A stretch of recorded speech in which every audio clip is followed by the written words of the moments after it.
All right, cool. All right, welcome to another episode of the Food for the Homeless podcast. Tonight we will be doing the Black Fathers panel with a few good friends of mine that are fathers, that are friends from all over. We're just gonna get into a conversation about what it is to be a father and what it is to just stand up, as a Black father in America. I know the men that I'll have on this group tonight will honestly be some of the best guys I know, some of the most responsible, some of the most caring, most compassionate, and considerate men that I know, outside of my own father. So tonight I just want to have a conversation about what it is to be a father. Right now, I actually have two panelists. One of them is on right now. His name is Reginald Davis. Know him from high school, from some of his accolades are being a firefighter, being a father of three, and just a man who handles his responsibilities. Red, how you doing? I'm good, man. You can see me? No, I just see your name. Yeah. I bet. Okay, cool. Okay, that's clear, bro. All right. So yeah, man. So I'm waiting on Larry to join as well. But honestly, I just want to have a real conversation because to be quite honest, I know a couple of our classmates. Me and one of our common classmates, Carrie, we were having a conversation the other night about people being depressed and people being, having anxiety and all of these things that come with life. But a big part of the reason why they feel that way is because they may have children and their responsibilities may take up their time, may take up, they don't have time to decompress. They don't really have time for themselves no more. So now they just kind of like Right. going through life and just swinging, you know what I mean?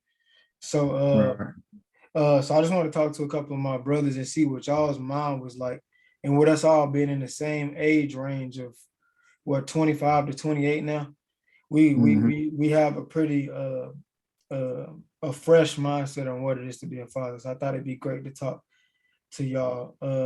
So let's get started, man. Now these I sent the questions over to y'all, but I'm gonna just put them out there. If you're not comfortable answering, that's cool.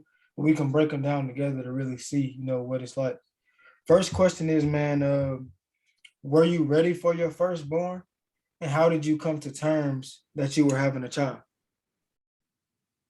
Uh, was I ready? Yeah, I mean, I don't know. I wanted a kid, man. Yeah. Being that my girl already had a kid, so I was already kind of in that mode. So I mean, but just being ready, yeah. I mean, like I say, I wanted my own kid, and Yeah. it just happened right on time, honestly. Okay.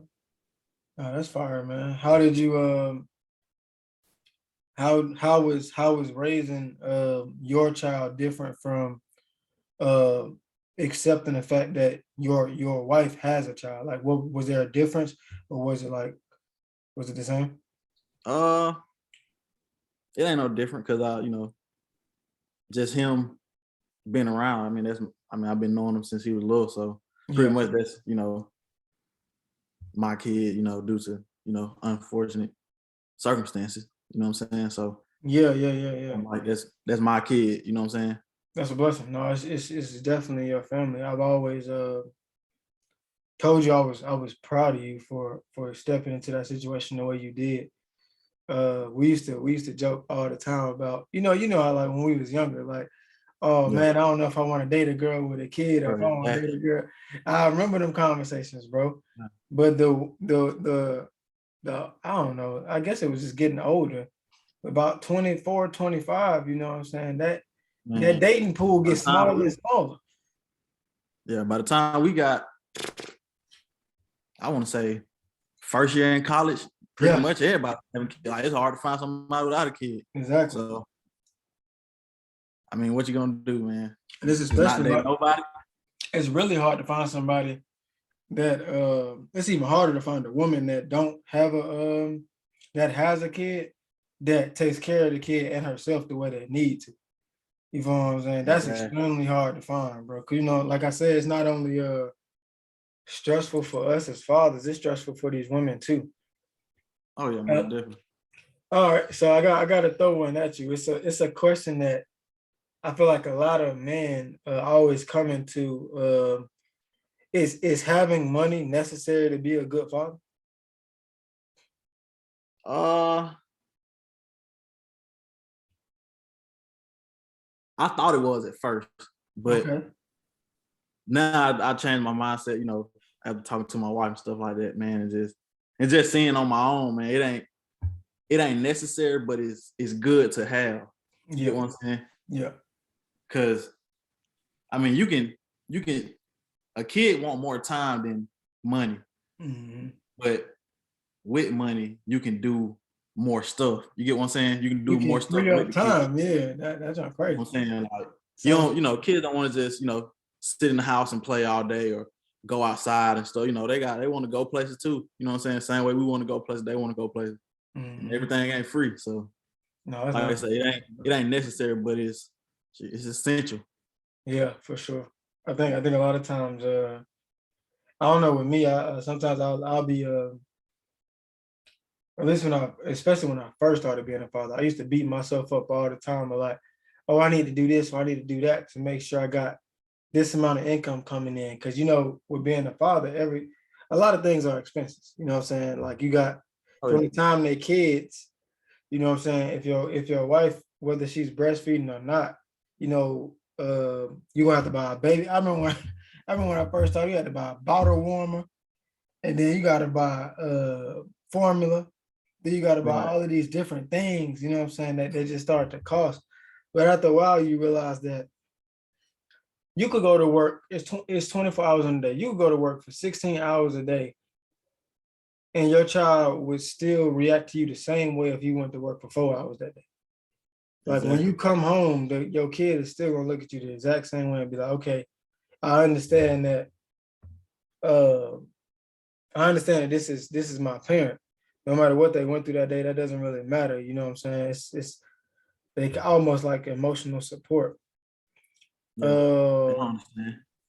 They don't know what money is, man, but they know about time. yeah. They know if he gonna come home, he gonna do this. Hmm. Yeah, they understand that for sure. That's really all they really want. How do Yeah. you how do you split time between spending quality time with the kids and then spending quality time with your significant other? Or do you even get to split it up? Um Shoot. Well, what me and Charnay came up with was like on certain times out the month, like it might be my day to do stuff with Nile or my day to do stuff with Harley or Denver, and then she gonna flip flop and be with the opposite with the other kids, you know what I'm saying? And Mhm.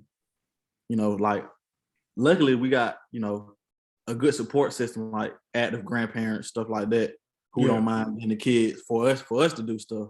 yeah, So it's split, you know what I'm saying? And it's it works, you know what I'm saying? We just try to do whatever we can, like spend as much time with the kids as we can, whether it's, you know, buying stuff to paint at the house or picnics or something like that at the park. I mean, you just gotta, if we can't get the time alone, you just gotta get the time, do it together. You know what I'm saying?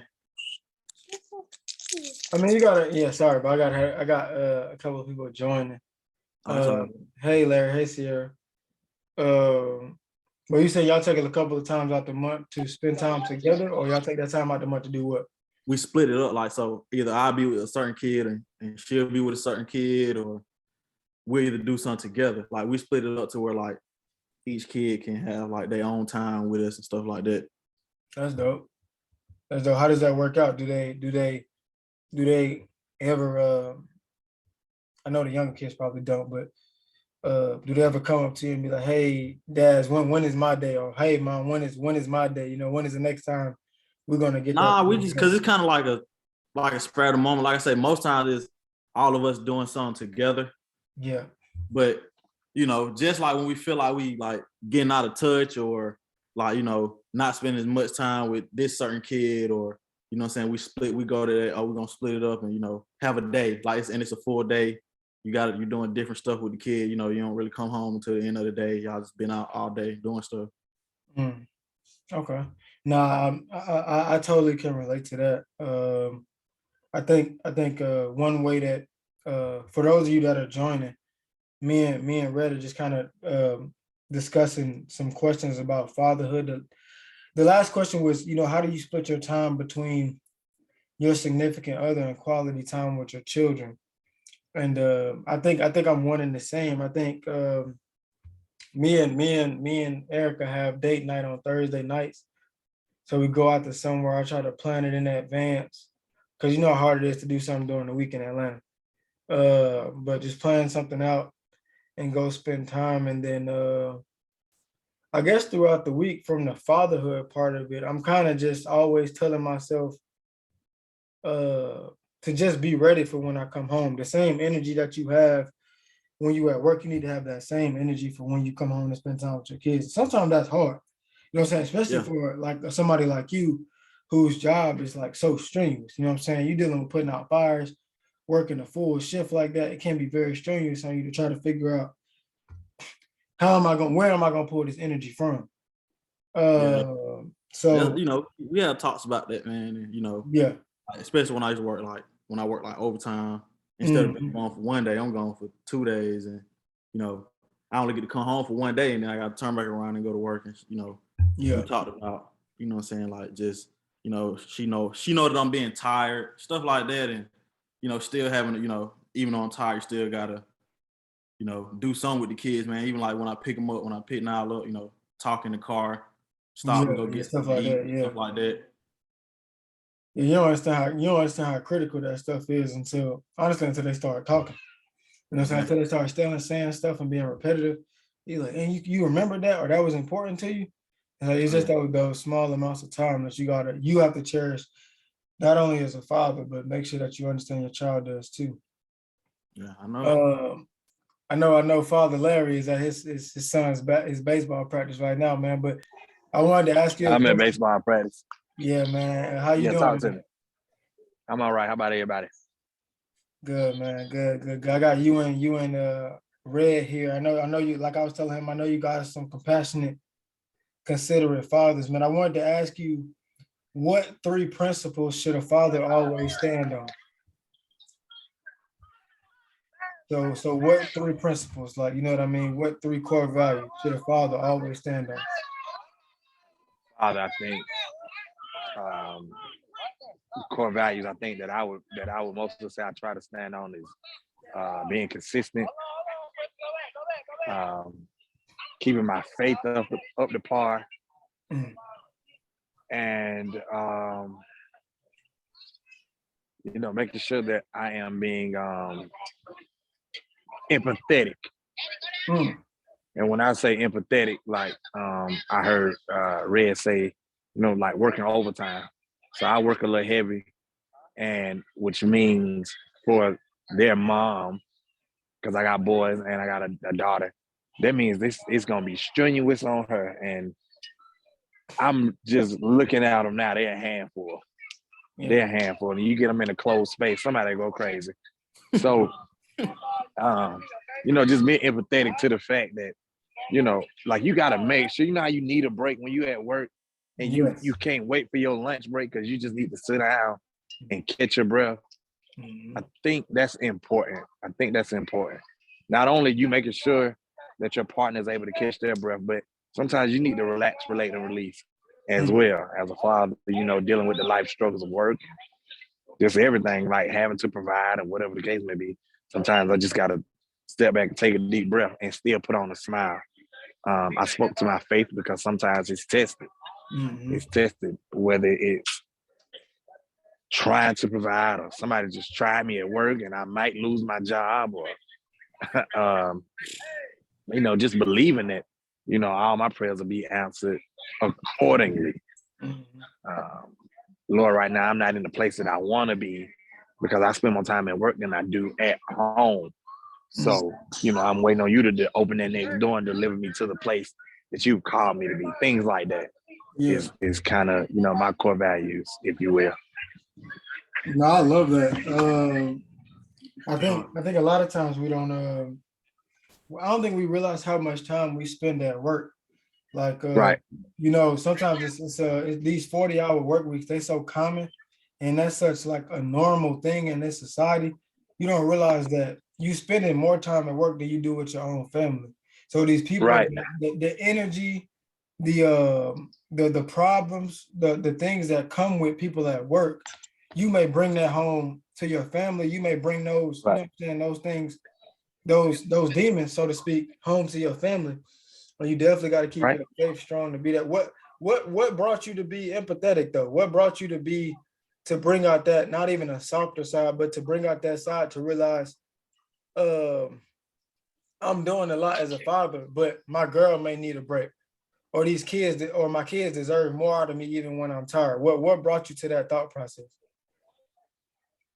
Um, well, I didn't necessarily grow up with a father, if you will, but I could remember the feeling of like my mama coming home, and I'm like, okay, all right, we still gonna go to the movie. You said we was gonna go to the movie, but now I realize that that level of drained, tired feeling, that is unmatched. Is unmatched. And to try to tap in, like if we were battery operated, I think life would be a lot easier for a lot of people. Yeah. Or if we had some type of something we can connect to recharge, I think life would be a lot easier. That's another reason why I say, keeping my faith at a high level. Because that's what I plug into. I plug into, breaking generational curses, if you will, because I didn't have my dad, and my mom was always tired. And I know how my boys are handful. I got 2, 4, and a 6-year-old. So I know how they can be a handful. So now I gotta lock in. When I pull into the driveway, you just gotta lock in. And be ready, and be ready to go. Just be ready. You just gotta clock back in. Yeah. You just gotta clock back in. And that's just what it is. I wasn't fortunate enough to have a work from home job when during the pandemic. So I didn't get to spend that time with my children. But I still had to come home and make time and be creative. I guess to answer your question though, it's just how I grew up. My mama had to provide, my grandmama had to provide. After you get finished providing, you ain't got no time to do nothing fun. Yeah, you don't. Yeah. You gotta have fun with the clothes, the food, and the roof I got over your head. Yeah. So but I didn't like that feeling. I didn't like that feeling, and I didn't like the feeling of being able to say, "Hey, Dad, where you at? Can you come get me? I want to do something fun." So now I'm out here practice. This is fun for my children. My feet are literally talking to me as I'm talking to y'all. But this is fun for them, and they're enjoying themselves, and that's what it's all about. And that's where my level of empathy comes from. That's amazing, bro. First of all, you're an amazing father for just I appreciate it. attending a baseball practice on a Monday. I know you're tired, fresh I'm tired. out of phlebotomy school, doing your thing in that regard. How much of both of y'all are in the I'm not gonna say the what is it, the medical field. Medical field, yeah. To a certain extent. What role did COVID play in you guys spending quality time with your family? Did it take away from it? Like what role? How strenuous was that? I mean, just being like, actually like being like front line with it, like having to go run the call. I know a couple of times, man, you were sick like back to back, and you couldn't do certain things. You know what I mean? Like how did that take a toll on you? Just, man, it was hard, man, because now I'm at work, doing all this stuff. Got to make sure like I don't get sick. If you see your back, go get it. I don't want to bring it back to the kids, bring it back to my wife. Yeah. You know what I'm saying? So we got to take all these, extra precautions, the stuff we used to do before COVID, with now we didn't get to do with Harley because COVID came once she started like really walking. So she didn't really get to experience a lot. Mm-hmm. You know what I'm saying? So, and then COVID still, it's still here, you know what I'm saying? But, it's less restrictions. So we trying to get back into going to places instead of just going to the park and doing the same stuff. And it's kind of hard because like we said, we still got Denver. She can't wear a mask because she's so young. So I mean, it's different, man. It just changed life, man. It make you think too, man. Like, dang, man, I was, what I'm saying, I was nasty, man. Like, as far as like, going to the store, just going to the gas station, just eating, ain't been home, wash no hands, none of that type of stuff. Yeah, we all were. Ain't did nothing. We You know all what I'm saying? were. I don't think we recognized how nasty the gas pump was until COVID. Yeah. How disgusting the gas pump is. Like, how many times how many people have touched that? Like, it's ridiculous. But I guess the next question I have is just from listening to you guys, listening to Larry especially, it just sounds like a lot of the motivation for him being the father and the things he do, that jetpack in his back to go out every day and be a father, is because he didn't necessarily have one. So what are you guys doing for your children that your father didn't do for you? Time. That'll be the biggest thing. I can definitely very vividly remember going to a Hawks game. It was me, you, Scotty, and your daddy, Daniel. Yeah. I ain't never been to a Hawks game with my daddy. Now I can probably take him now to a Hawks game, but he never took me to a Hawks game. Yeah. And I've held on to that, and that's not even my dad. My children won't have memories with another man. And not to say that they cousins and they uncles and stuff can't do nothing with them, but they'll say, hey, because exposure creates appetite. Exposure creates appetite. I'm exposing my children to everything that I can within my power to create the appetite for success for not only this generation, but the next generation. The generational curse stops here. This is not just for me, it's for my bloodline. I am going to raise up another good Black man. And this Black man won't be raised by a woman. All the Black men success story. I didn't have a father in my life. It was my mama and my grandma. These Black men won't be raised by women.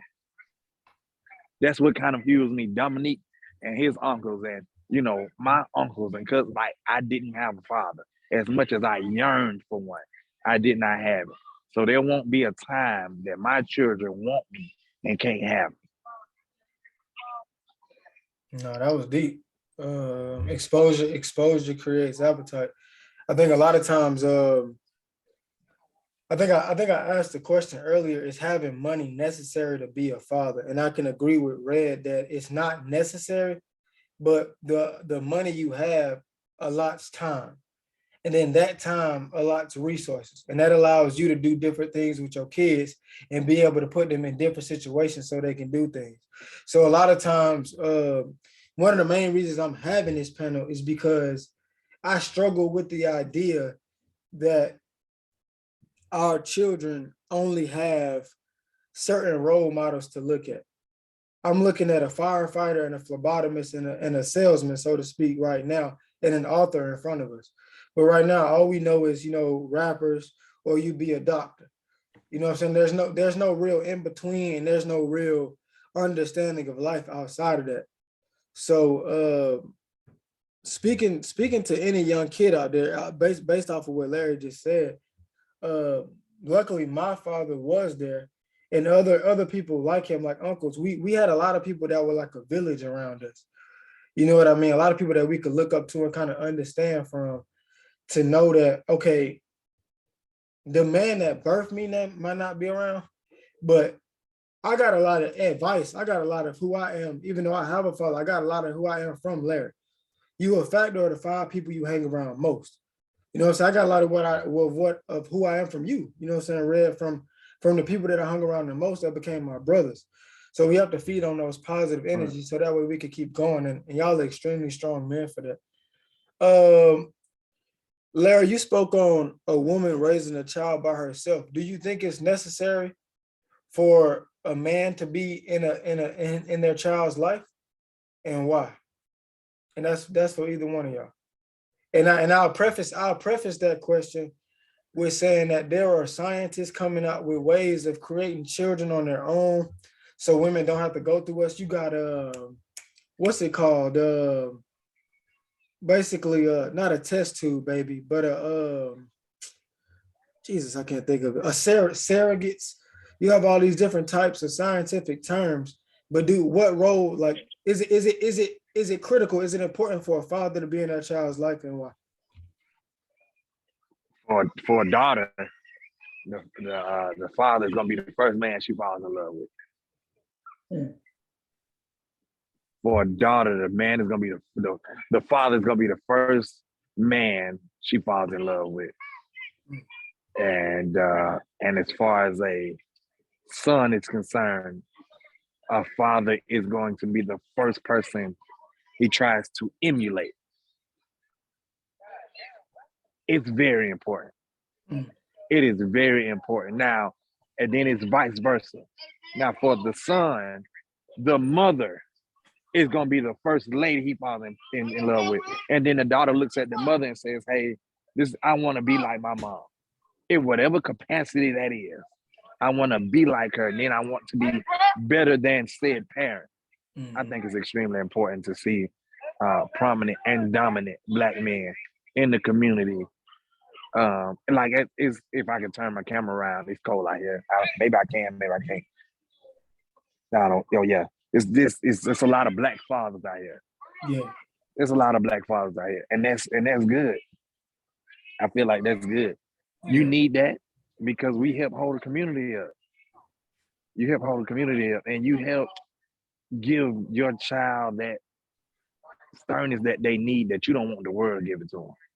mm-hmm. Yeah. That's another reason why I'm so hell-bent on being in their life. Because a badge or somebody else that may not raise my child the way I raise them might not care nothing about their life. Mm. But if I teach them to do unto others as you would have them do unto you, then you should be all right. We ain't got to get all deep into, the religion and, Saul turning into Paul and King David being the whole. We ain't got to get into all that. We just go with that foundation right there. Just do unto others as you had them do unto you. You don't want nobody to steal from you, don't steal from nobody. You don't want nobody to kill you, don't kill nobody. Mm. That's just what that is. And as a man, if I'm here to show you, like, look, daddy don't move like that. So why you moving like that? If a mama gotta provide, teach, and deal with the stresses of the world, something gonna lapse. Mm-hmm. Something's gonna lapse. So balance is important. That's why you need a father, because balance is important. I know I'm a little long-winded, forgive me, but balance is important. Hey, we moving. No, they're perfect, man. No, I totally agree. I always say that, man. The mother is more, softer spoken, stuff like that. Mm-hmm. And the dad, he gonna discipline. He gonna tell you, what's right from wrong, and you know what I'm saying. And even if you got a dad who ain't doing what you're supposed to do, you know what I'm saying, doing what he's supposed to do, you're gonna see like, I'm not supposed to do this. You know what I'm saying? I don't want to be like this. You know what I'm saying? Right. So, you learn. I agree with both of y'all, man. It's the person you want to be, the person you want to emulate. You know what I'm saying? I think a lot of times the thing that saddens me is how much the media tries to rip away the black family dynamic. Like they try to make it seem cool to have a baby mama and a baby daddy and make that like something that's okay. And that's something that's how it's supposed to be. Yes, I am a baby father and I am a baby mother, but that's not exact. That's a term that was come up with to I feel like designate a man or a woman as somebody that's not with another person, and they only deal with another person because for the sake of a child. Like Right. If we have a stronger dynamic together, I feel like not only children, but marriage is not only it's a community, but it's also financial. It's also a respect. It's also morals. It's a lot built into that dynamic that not only you could teach the child, but you and your significant other can teach each other. So you guys can build on top of that. And I don't think we get enough of that in the Black community to do that. And the whole point of this panel is for people that's like I was saying earlier, people that come up that are in our age bracket to realize how important it is to stay in their children's life, no matter how hard it is to deal with their children's mother, or no matter what that situation is, recognize, what you produced and what you owe to that situation. Uh, so I know you guys. I don't want to be too long tonight. Um, but another part of this, maybe one or two more questions, is I wanted to check in with you guys and just see how your mental health was. Uh, I know a lot of times we're working these fully long shifts. We provide for our families to get to the goals we want, like buying homes, fixing credit, whatever it is. You know what I'm saying? Maybe just to go to Disney. I don't know. But in the middle of trying to achieve those goals, there's something that we have to keep track of, which is our own mental health. So what are you guys doing to decompress on a daily or weekly basis?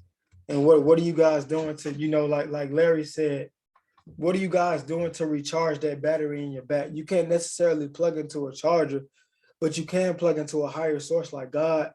You can have a therapist. Like, what are you guys doing to take care of yourselves? Shoot. Gym, gym is always good. Just man, if you got a problem, man, talk to it with your significant other, man, whether it's wife, husband, whoever it is, man. Talking to them, like my wife, she can tell when something's going on, and she'll ask. Sometimes I want to talk, sometimes I don't, but Yeah, I'll end up talking eventually. And just talking, man, it take a lot off your shoulders, man. Honestly, like just expressing how you feel, not holding it in. That'll just, that's a game changer. no, that's real. That's real. Larry, what about I you? How think you decompressing, bro? to speak to, I want to piggyback off something he said just real quick. That most at what age are you taught to express yourselves? I know for a long time, it's hey, little boys don't cry Oh yeah. when it's actually okay to cry. Yeah. What you can't do is cry for too long. Thanks. To decompress for myself, depending on the season, basketball game for to come on, I'm gonna get me a cold and I'm gonna sit down and watch the game. I play kickball on Sundays. I go to a cycling class on Wednesdays. Hit the gym when you can. Just different things like that. Going outside and just getting you some fresh air, and then watch your children run around. By the time you deep breathe in and out a couple of times, they'll be tired, and it'll be time to go to bed, and you probably be done got rid of all the stress that you had. But definitely talking. But here again, what example, if you don't have a father, did you see somebody sit down with somebody and say, hey, look, this is what's going on. This is what I think we should do to resolve this.